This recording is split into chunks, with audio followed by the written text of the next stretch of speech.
Welcome to the Business Finishing School Podcast, the Financial Battleship Edition. Learn how to regain liquidity, use, and control of your cash while harnessing the power of uninterrupted compounding. Become a wealth creator. Here's your host, President and CEO of Living Wealthy Financial, Teresa Kuhn.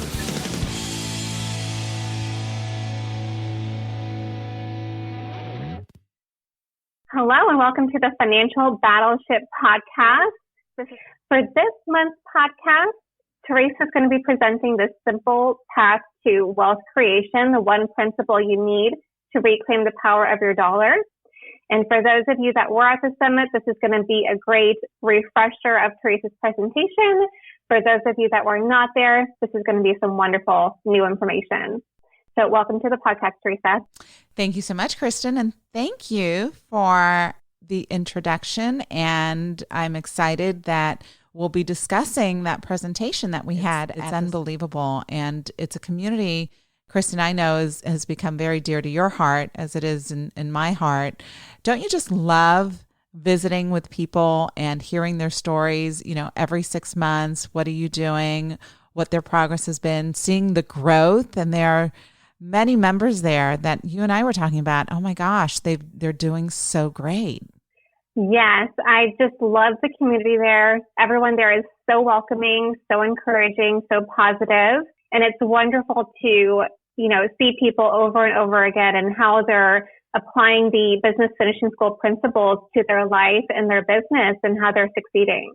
It's really inspiring. Very inspiring. And one of the really exciting things is, it falls along with the rhythm, right? That is part of the whole Business Finishing School principles and strategies. It's just a rhythm. And every 6 months, we know where we're going to be and who we're going to see. And so it's really cool.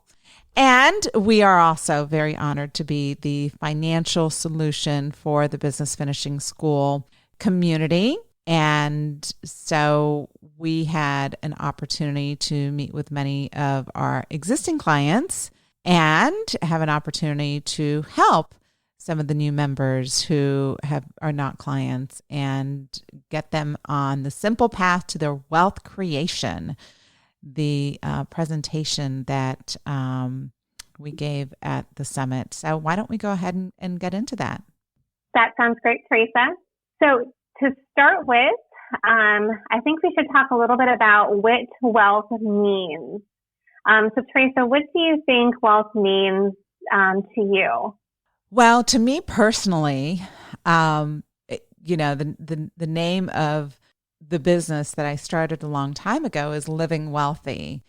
And for me, wealth was just so much more than money, even though I've worked with money for over 30 years.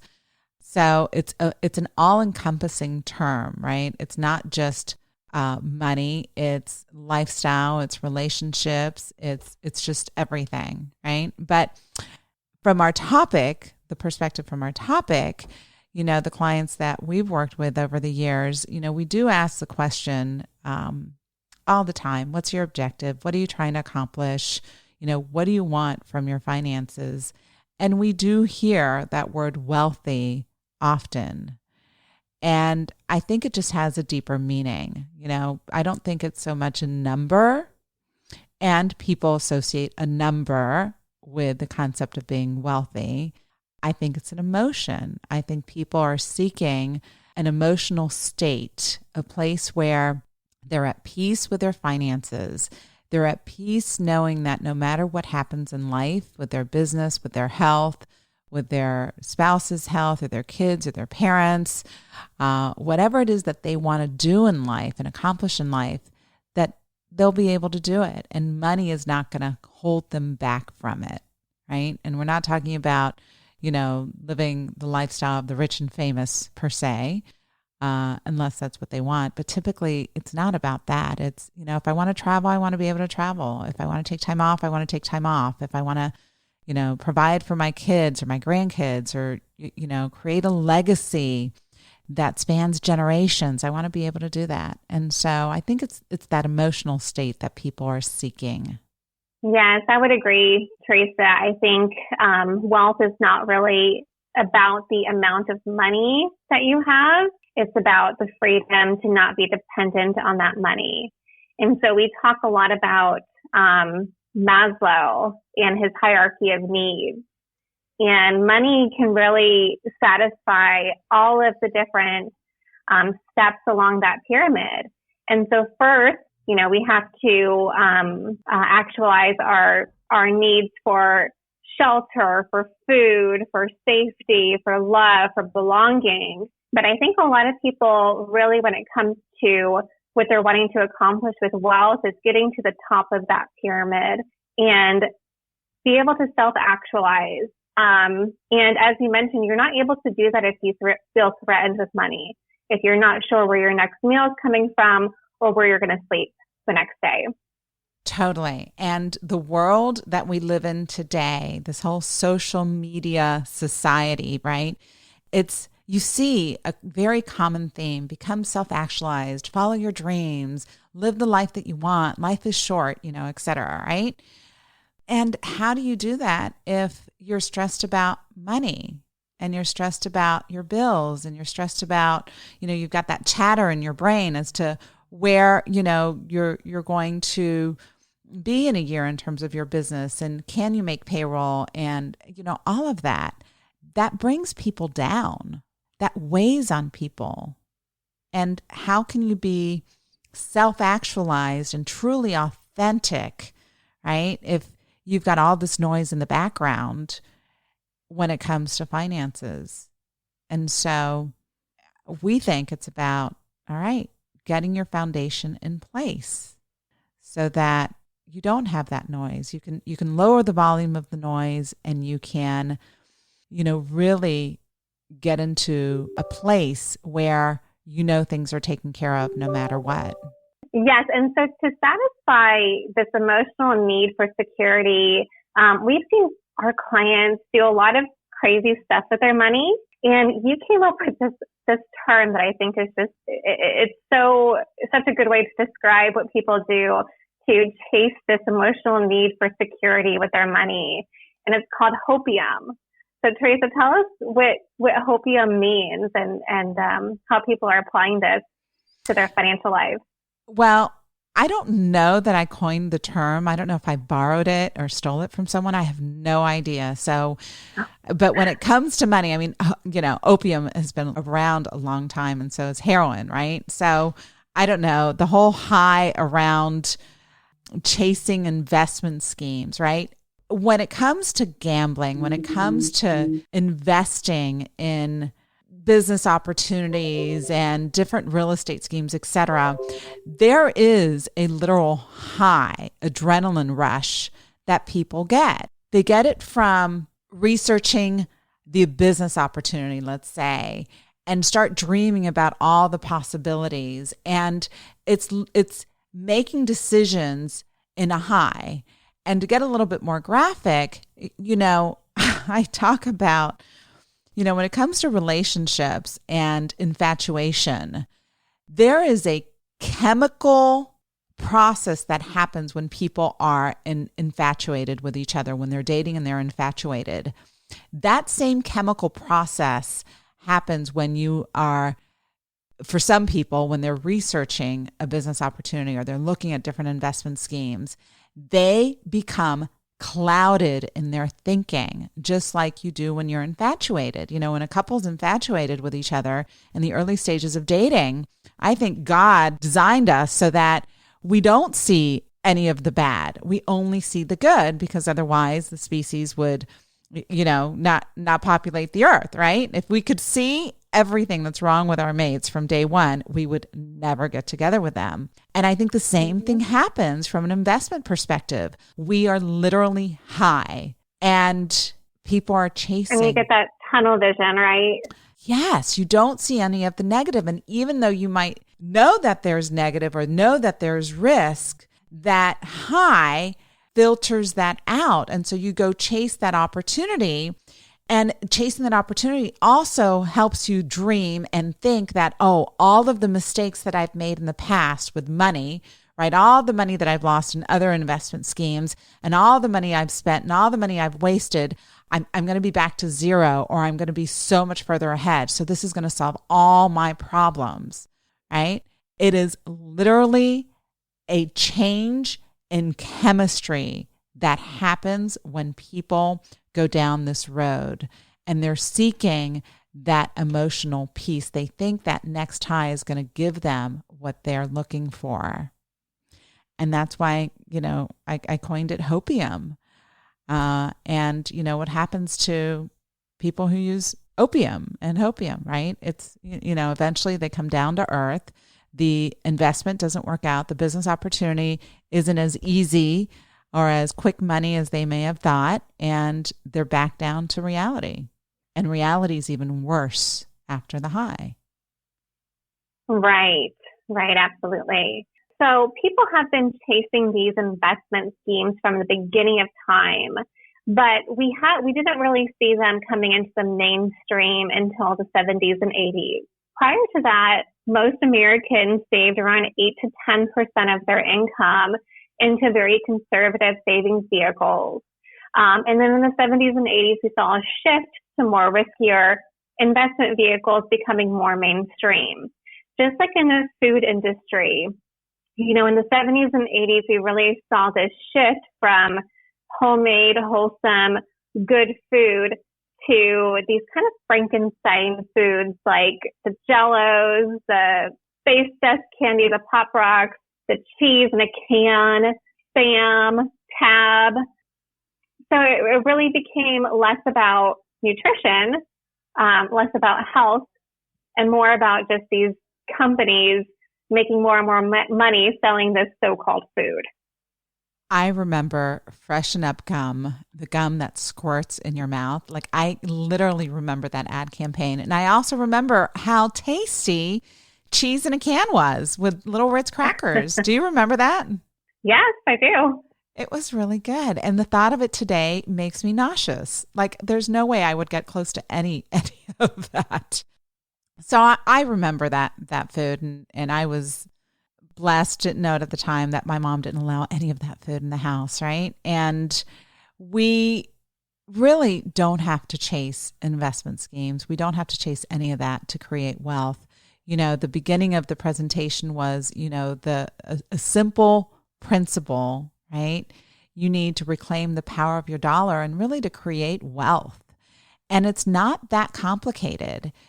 Einstein said, if we use a concept that most of us know, right? It's part of our vocabulary, compound interest, right? Einstein said it's the 8th wonder of the world. He who understands it earns it. He who doesn't pays it. And I say he who doesn't understand it is a slave to the master that does, right? And just using compound interest, harnessing that power to benefit us instead of against us, and doing it with our greatest financial need, which is really buying stuff, right? And people never hear that. They hear your greatest financial need is to save for retirement or to buy a house or to pay for college. No, it's to buy stuff. We live in a material world and we need to buy stuff. So how cool would it be if you could buy stuff and have that power of buying stuff, those dollars, work for you? And for those of you listening who says, I never pay interest to someone, I never finance, right? Allow us to expand your thinking that if you're paying cash for your items or the things that you buy, you are interrupting the growth of that money. You are paying interest. It's just in a different way, because you're either going to pay interest or you pass on interest. You finance everything you buy. Yep, that's very true. And so when we talk about compound interest, let's give a visual of what compound interest is and what it can do. So if you think of every dollar that you have as a snowflake, if you're a wealth creator, you're going to roll that snowflake in the snow. And as you do that, that snowflake is going to start to accumulate more and more snow, and it's going to turn into a snowball. And the bigger that snowball gets, the bigger and faster it grows, because of course, the more surface area you have, the more snow you can pick up. So when you interrupt the compounding, you stop the accumulation of the snowball. And you don't want to do that, right? You want the biggest snowball you can get, and you want to start accumulating that snowball when you're young, when you're at the top of the mountain, and you have more time to work with. Because if you're at the top of the mountain and you have this great big snowball and you push that snowball down the mountain, it's going to go faster and faster, and it's going to get bigger and bigger, and you're not going to be able to stop it no matter what you do.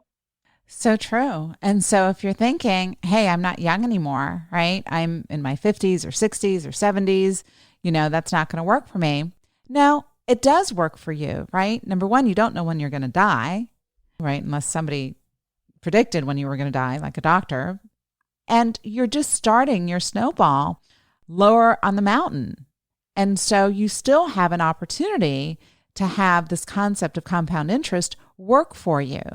And the goal is not to block the snowball so that it keeps growing, or not to interrupt the compounding. And so what are some of the ways that we interrupt compounding, right? Well, when we chase investment schemes or business opportunities and we have losses, those are dollars you can never get back, right? Taxes, paying, we all have to pay taxes, but there are taxes that we pay unnecessarily. There are ways of positioning our money so we don't have to pay as much in taxes.